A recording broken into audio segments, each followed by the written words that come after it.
जब हिंदुस्तान में G20 की मीटिंग चल रही है, उस समय राहुल गांधी जी का जो व्यवहार ब्रिटेन के कैम्ब्रिज में रहा है, वह देश से छिपा नहीं है। और कोई पहली बार राहुल गांधी जी ने विदेशी यूनिवर्सिटी में या विदेश में जाके हिंदुस्तान के खिलाफ कहा हो, ऐसा भी नहीं है। किंतु विषय आज गंभीर इसलिए बनता है, जहां विश्व के सबसे ताकतवर 20 देश हिंदुस्तान में मौजूद हैं। आज भारतवर्ष होस्ट है। भारतवर्ष G20 का अध्यक्षता कर रहा है। नरेंद्र मोदी जी के नेतृत्व को पूरा विश्व उनके नेतृत्व का लोहा मान रहा है, और हम धन्यवाद भी करेंगे और उचित भी है। न केवल ये 20 देश अपितु समग्र विश्व के तमाम देश आज हिंदुस्तान को एक ब्राइट स्पॉट के रूप में देख रहे हैं और मुक्त कंठ से भारत की भूरी भूरी प्रशंसा कर रहे हैं। इटली की प्रधानमंत्री ने तो कहा कि Narendra Modi ji is one of the most lovable personalities in the whole world.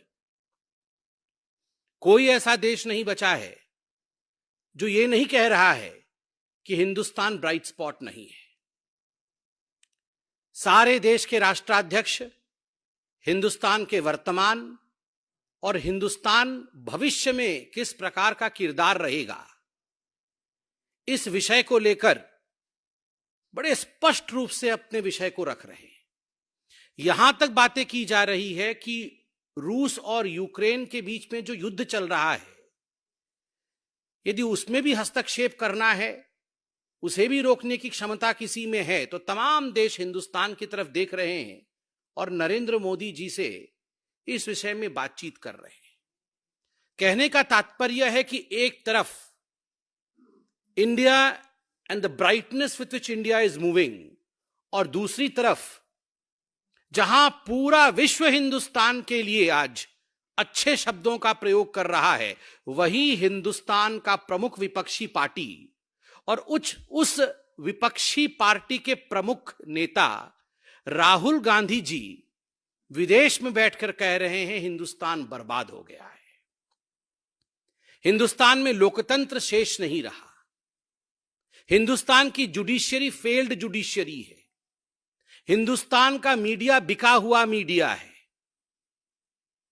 Hindustan आज एक ऐसा देश नहीं है जहां आप जाके इन्वेस्ट कर सके। बंधुगण, सोचिए, आज तमाम कंपनियां पूरे विश्व से वो हिंदुस्तान में आकर निवेश करना चाहते हैं, हिंदुस्तान में इन्वेस्ट करना चाहते हैं। यहां तक कि चीन से कंपनियां छोड़ करके भारतवर्ष में निवेश करने के लिए, इन्वेस्ट करने के लिए आ रही है। ये पहली बार 70 वर्षों में हुआ है। और वहीं पैरेलली राहुल गांधी ब्रिटेन के एक बड़े यूनिवर्सिटी में जाके लोगों के बीच में कहते हैं कि हिंदुस्तान कतई मत चले जाना, अगर आप हिंदुस्तान में इन्वेस्ट करने के लिए सोच रहे हैं तो हिंदुस्तान से खतरनाक स्थान और कोई नहीं है। यदि किसी प्रकार की परेशानी हो जाएगी तो जुडिशियरी आपकी सुनेगी नहीं, क्योंकि जुडिशियरी कॉन्स्ट्रेंट में है, कॉम्प्रोमाइज्ड हो चुकी है। मीडिया वहां सच नहीं दिखाता है। जो परिस्थिति मीडिया हिंदुस्तान की दिखा रही है वो हकीकत नहीं है। हिंदुस्तान में लोकतंत्र डेंजर में है और लोकतंत्र समाप्ति की ओर है। यह संदेश विश्व के एक बड़े प्लेटफॉर्म में खड़े होकर राहुल गांधी पूरे विश्व को देने की कोशिश कर रहे हैं। मुझे तो आश्चर्य हो रहा है।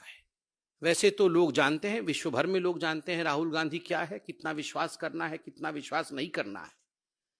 मगर एक पल के लिए जरा आंख बंद करके सोचिए, जिस पाकिस्तान ने भी हिंदुस्तान के विषय में यह सब कहने से कतराया है, हिम्मत नहीं करता है पाकिस्तान ग्लोबल फोरम में खड़े होकर यह कहे कि इंडिया की जुडिशरी कॉम्प्रोमाइज्ड है, इंडिया में डेमोक्रेसी नहीं है, इंडिया की मीडिया बिकी हुई मीडिया है। वो राहुल गांधी जाके आज वर्ल्ड प्लेटफॉर्म में इंडिया को इस प्रकार से प्रेजेंट कर रहे हैं। और ठीक दूसरी तरफ राहुल गांधी जी के, मैं स्लाइड्स को देख रहा था, प्रेजेंटेशन के स्लाइड को, प्रेस कॉन्फ्रेंस में 5 मिनट की देरी इसलिए हुई क्योंकि मैं 1 घंटे के राहुल गांधी के भाषण को अक्षरशः सुन के आया।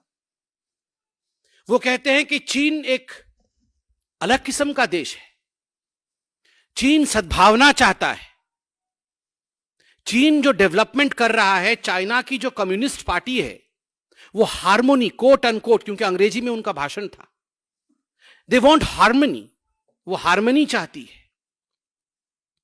उन्होंने कहा कि मैंने पूछा कि क्या चीन एक राष्ट्र है, इज चाइना अ नेशन? तो किसी ने उन्हें चाइना एक नेशन क्यों है वो समझाया कि चाइना में येलो रिवर है और येलो रिवर ही चाइना को एक नेशन के रूप में बांधती है। जब चाइना येलो रिवर के उफान को कंट्रोल कर लेती है तो चाइना महान बन जाती है और चाइना एक राष्ट्र बन जाता है। राहुल गांधी ने येलो रिवर देखा, ठीक बात है, मगर राहुल गांधी जी को इतने बड़े यात्रा करने के बाद गंगा नहीं दिखी। राहुल गांधी जी गंगा नहीं देख पाए और हिंदुस्तान एक राष्ट्र है ये वो मानते नहीं है। वो वहां भी जाके कह रहे थे कि एक एग्रीमेंट है, एक समझौता है, India is an agreement. China harmony चाहती है, वहां नेशनलिज्म है क्योंकि वहां येलो रिवर है। गंगा उन्हें दिखा नहीं क्योंकि देखने की कोशिश नहीं की। मुझे आश्चर्य है, राहुल गांधी विदेश की भूमि में जाकर कहते हैं कि हम ऑपोजिशन के लीडर हैं, हमें बोलने नहीं दिया जाता है। वो वहां कहते हैं कि हमारे टेलीफोन के अंदर पेगासस छोड़ दिया गया है और केवल मेरे ही नहीं, विपक्ष के तमाम जो लीडरान हैं उन सब के मोबाइल फोन के अंदर पेगासस था और उन्हें इंटेलिजेंस ऑफिसर, जो इंटेलिजेंस ऑफिसर राहुल गांधी जी के मोबाइल में पेगासस छोड़कर उनकी बातों को सुन रहे थे, उन्हीं इंटेलिजेंस ऑफिसर्स ने राहुल गांधी को फोन करके कहा, अरे यहां वहां की बात मत करना, ये जो आप लेन देन की बातें करते हो ना वो सब रिकॉर्डिंग हो रही है क्योंकि हमने तुम्हारे में पेगासस लगा दिया है। राहुल जी, ये पेगासस लगा दिया था, सुप्रीम कोर्ट ने जांच कमेटी बैठाई, जांच कमेटी ने कहा आप अपने अपने मोबाइल दीजिए, हम जांच करके देखते हैं उसमें पेगासस है कि क्या है। क्यों नहीं दिया? क्यों नहीं दिया अपना मोबाइल? आपने ना आपने अपना मोबाइल जांच करने के लिए दिया, ना किसी ने आपके पार्टी में से अपने मोबाइल को जांच करने के लिए दिया, और जाके कैम्ब्रिज में कह रहे हैं कि हमारे मोबाइल के अंदर पेगासस है, हमारे मोबाइल में जासूसी हो रही। राहुल जी, जासूसी कैसे होती थी और सरकारें जासूसी कैसे कराती थी, मैं उसका उदाहरण देता हूं। यूपीए 2 के अंदर याद करिए, वित्त मंत्री प्रणब मुखर्जी, बाद में जो महामहिम राष्ट्रपति बने, आदरणीय प्रणब मुखर्जी जी कह रहे थे मेरे कमरे को बग कराया है कांग्रेस पार्टी के एक बड़े मंत्री ने, चिदम्बरम साहब। सोनिया गांधी जी के कहने पर मेरे कमरे को बग कराया गया है और मैं जो बातें करता हूं वो सारी बातें सोनिया जी सुन लेती। ये तो आप अपने घर के अंदर कर रहे थे। 9000 फोन टैप होता था, यह तो आपने आरटीआई में रिप्लाई दिया है कि यूपीए 2 के कार्यकाल में 9000 फोन टैप होते थे और बाद में यह संख्या बढ़ के 1 लाख फोन और रोज 500 ईमेल पढ़े जाते थे जासूसी करके। ये तो आपने आरटीआई के माध्यम से और पब्लिक फोरम में मौजूद है।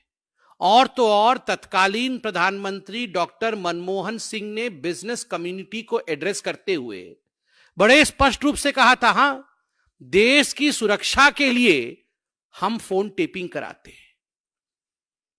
आप फोन टेपिंग कराते थे, आप ईमेल चोरी चोरी चुपके चुपके पढ़ते थे, आप अपने मंत्रियों की बातों को सुनते थे, उनके कमरों को बग कराते थे, और यहां जांच होने के बावजूद अपने मोबाइल फोन को आपने सबमिट भी नहीं किया और जाके विदेश के भूमि में कहते हैं कि हमारे देश में खतरा है, हमारे देश में फोन टेपिंग होती है, हमारे देश में लोकतंत्र नहीं है। और मुझे दुख इस बात का है, जो लोग वहां ऑडियंस में बैठे थे कैम्ब्रिज में, उनमें से हमारे किसी सम्मानित सिख बंधु की तरफ हाथ करते हुए कहा उन्होंने कि आप तो सिख हैं, कि आप हिंदुस्तानी हैं? उन्होंने कहा हां, मैं हिंदुस्तान से हूं। फिर उन्होंने पूछा क्या आप मुस्लिम हैं? उन्होंने कहा हां। क्या आप हिंदुस्तान से? कहा हां। फिर कहते हैं कि हिंदुस्तान में सिख, ईसाई और मुसलमान जो हैं वो तो सेकंड क्लास सिटीजन है, वो तो द्वितीय दर्जे के नागरिक हैं।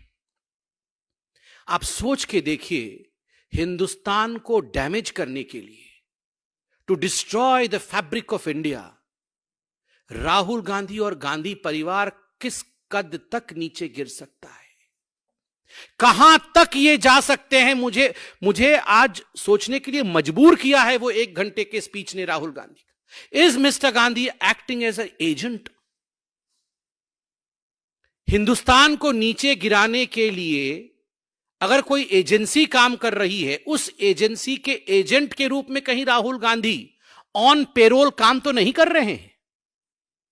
क्योंकि ये जो सवाल मैंने पूछे हैं ये गंभीर है और ये सवाल खत्म नहीं हुए। वो कहते हैं कि जो इंस्टीट्यूशनल फ्रेमवर्क्स हैं एक डेमोक्रेसी को मेंटेन करने के लिए, they have ceased to exist in India.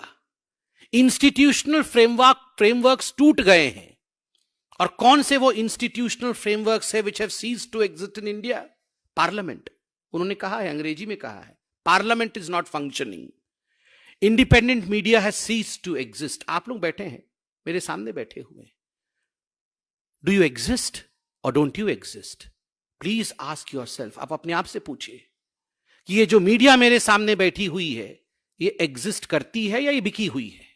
आप अपने आप से पूछिए कि independent media has ceased to exist और judiciary has ceased to exist.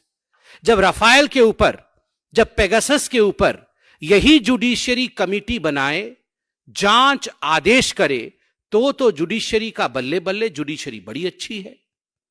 और जब जुडिशियरी कहे कि जांच कमेटी बैठी है, अपने अपने मोबाइल फोन दे दीजिए ताकि जांच कर सके, आप मोबाइल फोन ना दे, और जब जुडिशियरी अपना वर्डिक्ट सुनाए तब जुडिशियरी बिकी हुई है, कॉम्प्रोमाइज्ड हो गई।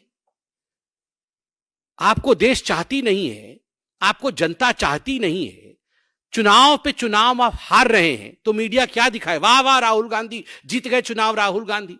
मीडिया हकीकत दिखाती है कि ना हो पाएगा राहुल गांधी से। तो हकीकत दिखाती है तो मीडिया भी इंडिपेंडेंट नहीं है।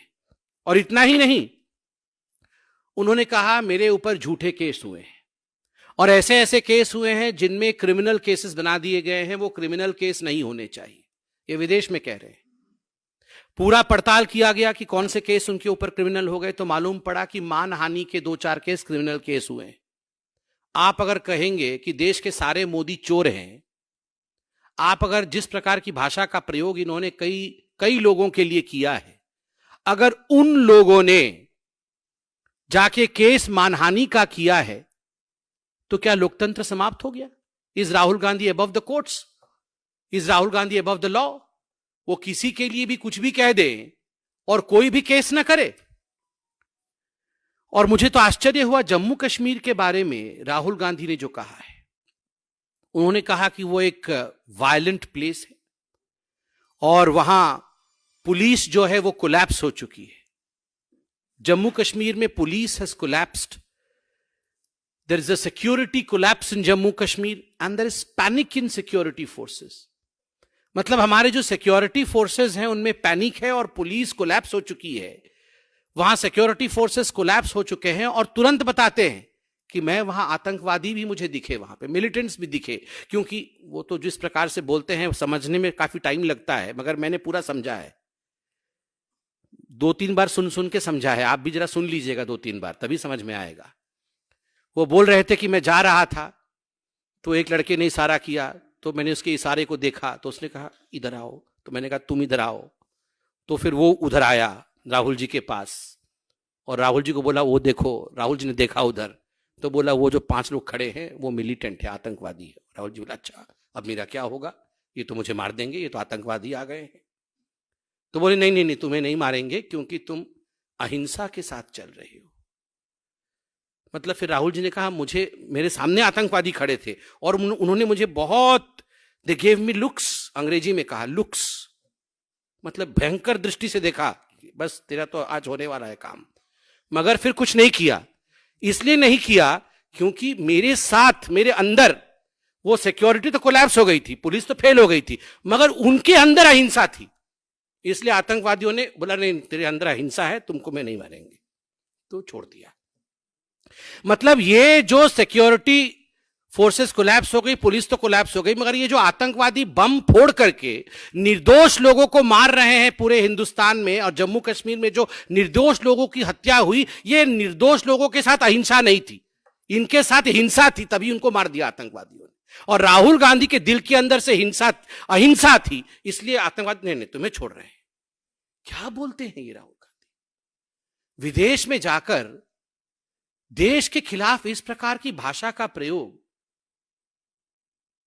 इस प्रकार से देश बर्बाद हो गया है, इसका प्रस्तुतिकरण राहुल जी, मुझे माफ करिएगा मगर आज मुझे कहना पड़ रहा है, just because you are not a bright kid, that does not mean India is not a bright spot. Just because you are not the bright kid of your party, of your dynastic party, that does not imply that India is not a bright spot.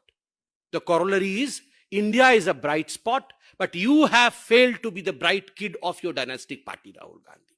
पहले आप bright बनने की कोशिश करिए। India is bright and India is doing good. Thank you so much. कोई प्रश्न हो तो अवश्य पूछिए।